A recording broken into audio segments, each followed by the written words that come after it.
Blessings. Welcome to today's Law Enforcement Daily Devotional. We're in 1 Kings, and we're going to read chapter 22, verse 41 to the end of the book. Then we're going to go to 2 Kings, and we're going to read the first chapter. We jump over into 2 Chronicles, and we read chapter 19, 20, and then the first three verses of 23. So hope you were able to get all that read ahead of time. Got a good law enforcement takeaway for us out of this today. First off, 1 Kings 22:58 tells us that Jehoshaphat walked in the way of his father. And a lot of times, our children will follow in the way that we go, and they'll follow our footsteps. Jehoshaphat's dad was a good king, and Jehoshaphat turned out to be a really good king. Then we see this new king come on the scene, and it's Isaiah, however you say it, Isaiah, walked in the ways of his father, who was Ahab, and his mother was Jezebel, and he walks in the footsteps of his parents. So it just goes to show us that training and upbringing is very important. It's a good message for you FTOs, that you train a new officer in the way that you want them to be, and then they will be that way for the most part. That we do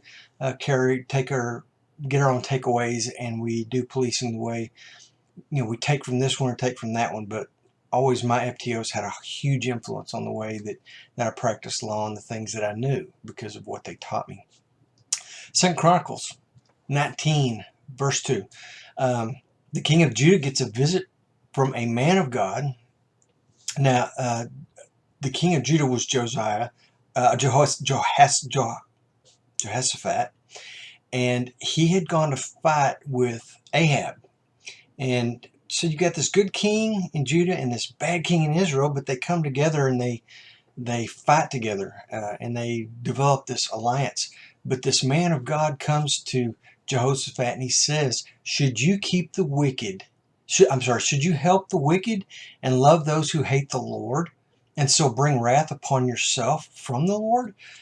And apparently, after he asked Jehoshaphat this, Jehoshaphat takes this information, goes home, and he really thinks about it, because the very next thing we see him do, he kind of institutes this reform of justice in the country, and he calls in men that are going to play the part of what it calls a judge. But this is a traveling judge.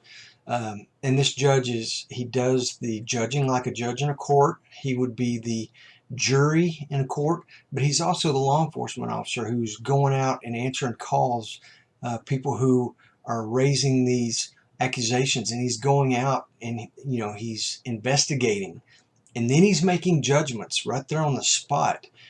To me, it sounds just like what a street cop does. You go answer the call, you see what's going on, you investigate, and you make a judgment call.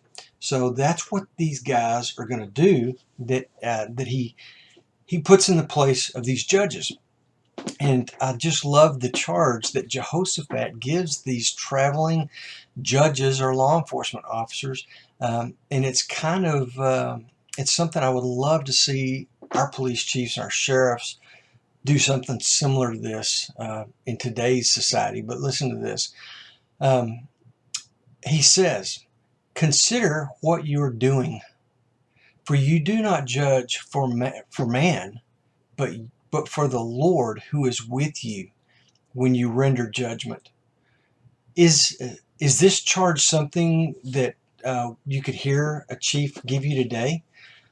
Probably not. You're not going out and you're making judgment calls on behalf of man. You're going out and you're making judgment calls on behalf of God, who is the God of justice. And we've spoken of that many times. But then he continues on and he says, now then, let the fear of the Lord be upon you. Be very careful what you do. For the Lord your God will have no part in unrighteousness or partiality or the taking of a bribe. God's very specific about his justice, and he wants it done correctly, and he will be no part of someone who does it unjustly. And there will be punishment because you're acting on his behalf. So, great law enforcement takeaway for us. Tomorrow we're in 2 Kings, and we're going to be in chapters 2, 3, and 4. So I hope you get a chance to get those read. Come back here tomorrow and let's see what God speaks to us from his word. Be safe.